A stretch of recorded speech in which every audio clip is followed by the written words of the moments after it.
अक्सर क्रिएटर्स जब अपने YouTube एनालिटिक्स को देखते हैं तो थोड़ा कंफ्यूज हो जाते हैं। लेकिन क्या हो अगर मैं कहूँ कि ये मुश्किल नजर आने वाला डेटा असल में आपके चैनल की तरक्की का एक साफ और सीधा रोड मैप है। आज हम इसी डेटा को समझेंगे और इसे अपने चैनल की कामयाबी के लिए इस्तेमाल करना सीखेंगे। ये सवाल शायद बहुत से लोगों के जहन में आता होगा। कम रीच, रुके हुए सब्सक्राइबर्स और कम आमदनी जैसी फ्रस्ट्रेशंस काफ़ी आम हैं। हर कोई ये जानना चाहता है कि आखिर मसला है कहाँ। तो इसका हल क्या है?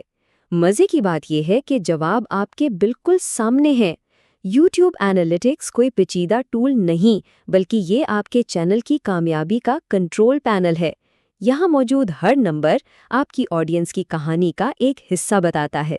चलें, एक एक करके YouTube एनालिटिक्स के इन 5 अहम हिस्सों को देखते हैं और समझते हैं कि इनसे अपनी ग्रोथ स्ट्रैटेजी कैसे बनाई जा सकती है। हमारा पहला स्टॉप है ओवरव्यू टैब। इसको अपने चैनल का मेन हेल्थ चेकअप समझ लें। यहाँ आपको अपने चैनल की सेहत का एक फौरी खुलासा मिल जाता है। यहाँ आपको 4 बुनियादी चीज़ें नज़र आती हैं: व्यूज़, वॉच टाइम, सब्सक्राइबर्स और तखमीनी आमदनी। आमतौर पर ये डेटा पिछले 28 दिनों का देखा जाता है ताकि शॉर्ट टर्म स्ट्रैटेजी बनाई जा सके। यहाँ आप परफॉर्मेंस ग्राफ का तज्जिया कर सकते हैं। जब भी आप ग्राफ में एकदम से उछाल देखें तो फ़ौरन सोचें कि उस दिन ऐसी क्या खास वीडियो अपलोड की थी जिसकी वजह से व्यूज़ या सब्सक्राइबर्स में इतना ज़बरदस्त इजाफा हुआ। ओके, तो अब हमें चैनल की ओवरऑल हेल्थ का अंदाज़ा हो गया है। अब आगे बढ़ते हैं रीच टैब की तरफ, ये समझने के लिए कि व्यूअर्स आपकी वीडियोस तक पहुंच कैसे रहे हैं।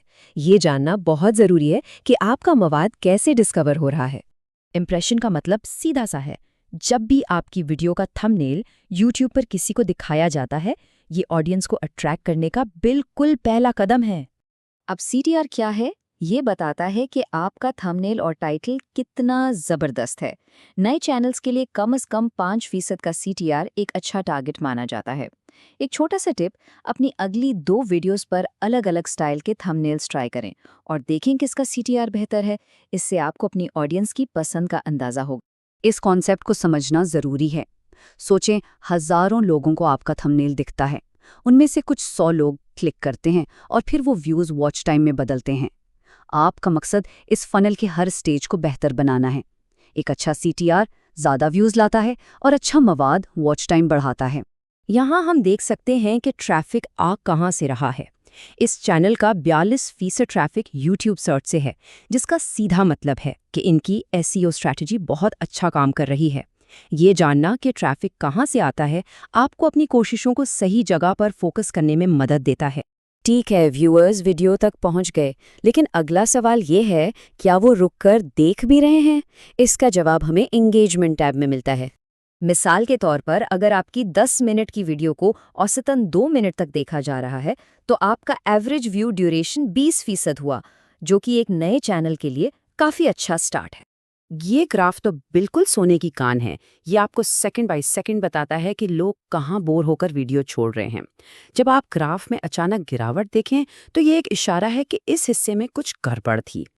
ये वो सवाल है जो हर क्रिएटर को खुद से पूछना चाहिए। क्या वो हिस्सा बोरिंग था? क्या तारुफ बहुत लंबा हो गया था? या शायद ट्रांजिशन समझ नहीं आया? इन सवालों के जवाब ढूंढें और अपनी अगली वीडियो को बेहतर बनाएं। जब आप अपनी अगली वीडियो एडिट कर रहे हों, तो इस डेटा को जहन में रखें, अपनी गलतियों से सीखें और अपने मवाद को बेहतर बनाते रहें। अच्छा, तो अब हम ये जान चुके हैं कि व्यूअर्स को कैसे रोके रखना है, तो आइए ये जानते हैं कि ये व्यूअर्स हैं कौन। इसके लिए हम जाएंगे ऑडियंस टैब में, जो आपको उन लोगों के बारे में बताता है जो आपकी वीडियोस देख रहे हैं। अपनी ऑडियंस को समझना कामयाब मवाद बनाने की चाबी है। एक सेहतमंद चैनल के लिए ये दोनों ही ज़रूरी हैं। नए व्यूअर्स आपको ग्रोथ देते हैं, जबकि वापस आने वाले व्यूअर्स आपकी कम्युनिटी की बुनियाद बनते हैं। ये इन्फॉर्मेशन बहुत काम आ सकती है। मिसाल के तौर पर, अगर आप देखते हैं कि आपके ज़्यादातर व्यूअर्स एक ख़ास इलाके से हैं, तो आप उनसे बेहतर कनेक्ट करने के लिए अपने टाइटल्स या थंबनेल्स में मकामी ज़ुबानों का इस्तेमाल कर सकते हैं। और अब आते हैं उस सेक्शन पर जिसका शायद सबको इंतज़ार रहता है, रेवेन्यू टैब। आइए देखते हैं कि आपकी मेहनत माली तौर पर कैसे रंग ला रही है। इन दोनों में अक्सर कन्फ्यूजन होती है।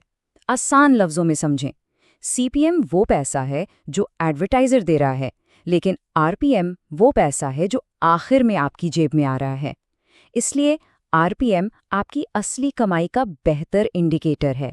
अगर आपका चैनल नया नया मोनेटाइज हुआ है तो $1 से ऊपर का आरपीएम एक बहुत अच्छा टारगेट है। और हाँ, याद रखें, कम वॉच टाइम का मतलब है कम एड्स और कम एड्स का मतलब है कम आरपीएम। सब कुछ आपस में जुड़ा हुआ है। तो ये सब मिलकर क्या बताता है कि ग्रोथ किस्मत का खेल नहीं है, ये एक साइकिल है। कंटेंट बनाओ, उसकी परफॉर्मेंस चेक करो, उससे सीखो और अपनी स्ट्रैटेजी बेहतर बनाओ। हर वीडियो एक नया सबक है। आखिर में इस बात को हमेशा याद रखें, डेटा को सिर्फ नंबर्स के तौर पर ना देखें, उसे अपनी ऑडियंस के साथ एक गुफ्तगू समझें, उनकी कहानी सुनें और आप अपने चैनल को बढ़ता हुआ देखेंगे।